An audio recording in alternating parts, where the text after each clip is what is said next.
This is the second lecture of blood clotting mechanism এবং এই ভিডিওতে আমরা কথা বলবো ব্লাড ক্লটিং এর সাথে ইনভলভ কিছু ফ্যাক্টরস নিয়ে এবং these factors are involved in the blood clotting. That is the reason এদেরকে আমরা বলি হচ্ছে ক্লটিং ফ্যাক্টরস। এখন বলা হচ্ছে there are 13 factors blood clotting এর সাথে ইনভলভ। এরকম মোট ফ্যাক্টরস হচ্ছে মোট 13টা। এরা অ্যাকচুয়ালি কি? এরা অ্যাকচুয়ালি আসলে প্রোটিন, আবার প্রোটিন ছাড়াও আয়নও পাওয়া যায়, যেমন এই যে calcium ion, but most of them are actually proteins. So এদেরকে ক্লটিং ফ্যাক্টর নামে ডাকা হচ্ছে নর্মালি। সো আপনি ইজিলি আইডিয়া করতে পারবেন, যেহেতু এই সমস্ত প্রোটিন বা আয়ন, যেহেতু এরা ব্লাড ক্লটিং এর ব্যাপারটাতে ইনভলভ, সো এদেরকে ইউজ করেই আসলে যেহেতু আমরা ব্লাডকে ক্লট করাতে পারি, so that is the reason এই ফ্যাক্টরগুলোকে আমরা বলতে পারি ক্লটিং ফ্যাক্টর। আপনি ইতিপূর্বেই জানতে পেরেছেন যে ক্লটিংকে আমরা অলসো বলি কোয়াগুলেশন, ব্লাড ক্লটিংকে আমরা ব্লাড কোয়াগুলেশনও বলতে পারি। সো এই জন্য ওদেরকে আমরা ক্লটিং ফ্যাক্টর না বলে কোয়াগুলেশন ফ্যাক্টর বললেও চলবে। এখন ক্লটিং ফ্যাক্টর আবার কয়টা ভাইয়া? 13টা। এই 13টা ক্লটিং ফ্যাক্টরের নাম আপনাকে মাস্ট বি একটা সিরিয়ালেই মনে রাখতে হবে।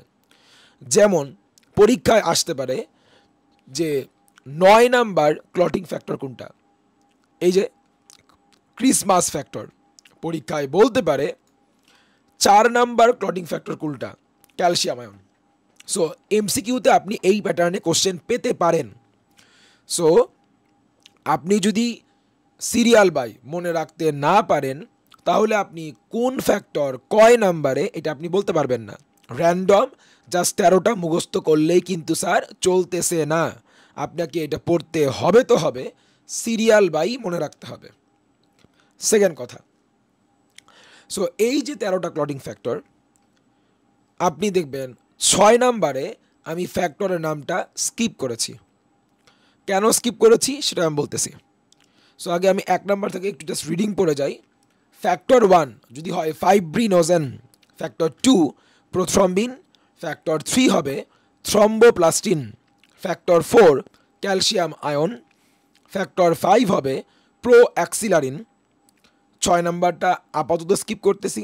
7 নাম্বারটা হবে প্রো কনভার্টিন, এরপরে 8 নাম্বারটা হবে অ্যান্টি হিমোফিলিক ফ্যাক্টর এ, 9 নাম্বারটা হবে ক্রিসমাস ফ্যাক্টর, 10 নাম্বারটা হবে অ্যান্টি হিমোফিলিক ফ্যাক্টর বি, 11 নাম্বারটা হবে অ্যান্টি হিমোফিলিক ফ্যাক্টর সি, 12 নাম্বারটা হচ্ছে হেগম্যান ফ্যাক্টর, আর the last one, the 13th one, fibrin stabilising factor. So আমার সাজেশন থাকবে আপনি এগুলো কয়েকবার করে রিডিং পড়বেন, অথবা আস্তে আস্তে করে প্রথম 1-2টা, প্রথম 3টা এমন করে করে আপনি এগুলো মনে রাখার বা মুখস্থ করার অফকোর্স ট্রাই করবেন। ওকে, এখন ভাইয়া ব্যাপারটা হচ্ছে এই যে মোট 13টা ক্লটিং ফ্যাক্টর, এটা কিন্তু আমাদের আরও ব্যাপার সেবার মনে রাখতে কাজে লাগবে। যেমন এই যে বলতেছি অ্যান্টি হিমোফিলিক ফ্যাক্টর, আপনাকে মনে রাখতে হবে যদি অ্যান্টি হিমোফিলিক ফ্যাক্টর না থাকে কারো বডিতে, তাহলে তার কিন্তু হিমোফিলিয়া নামে একটা ডিজিজ কিন্তু তার হতে পারে বা হয়। আবার বলি, যদি কারো বডিতে অ্যান্টি হিমোফিলিক ফ্যাক্টর, আপনি খেয়াল করেন ওর নামই তো অ্যান্টি হিমোফিলিক ফ্যাক্টর। সো হিমোফিলিয়াকে এগেনস্টে যে কাজ করে, অ্যান্টি হিমোফিলিক, অ্যান্টি মানে হচ্ছে অপোজিট।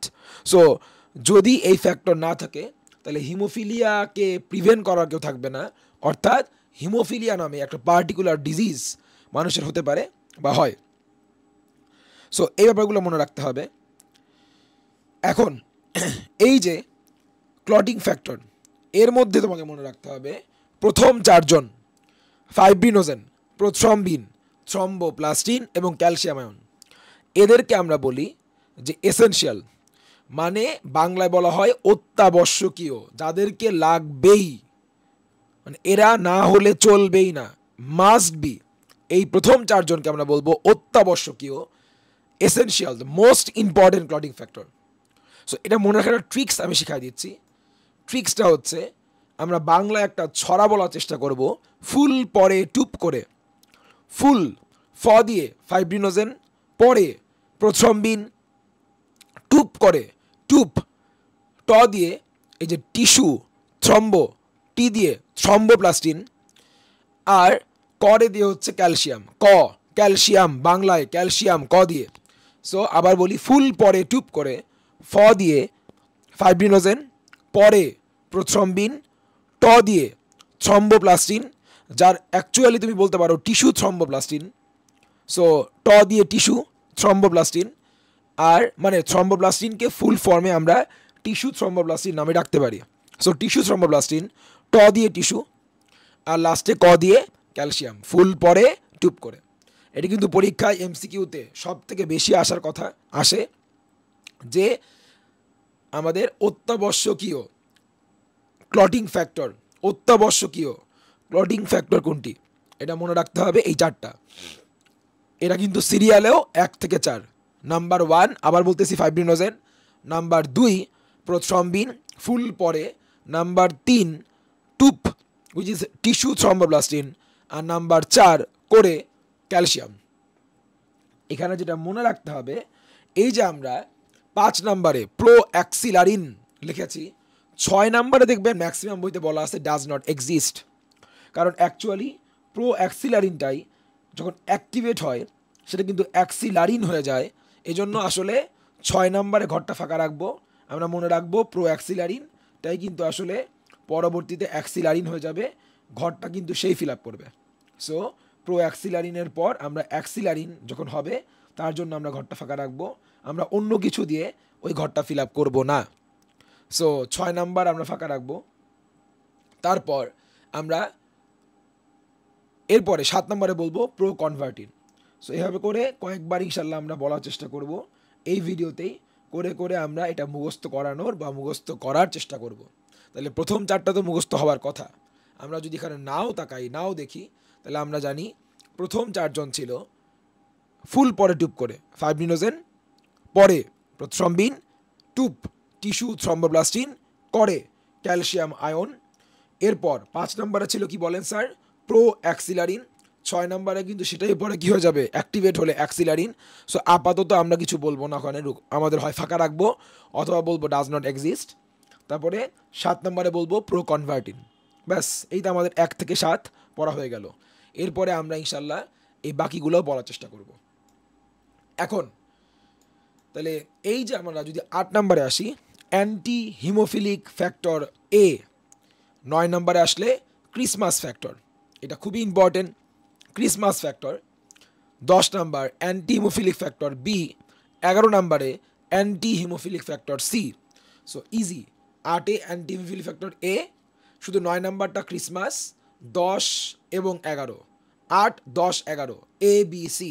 8 নম্বরে অ্যান্টি হিমোফিলিক ফ্যাক্টর এ, 9 নম্বরে ক্রিসমাস, 10-এ বি, 11-তে সি।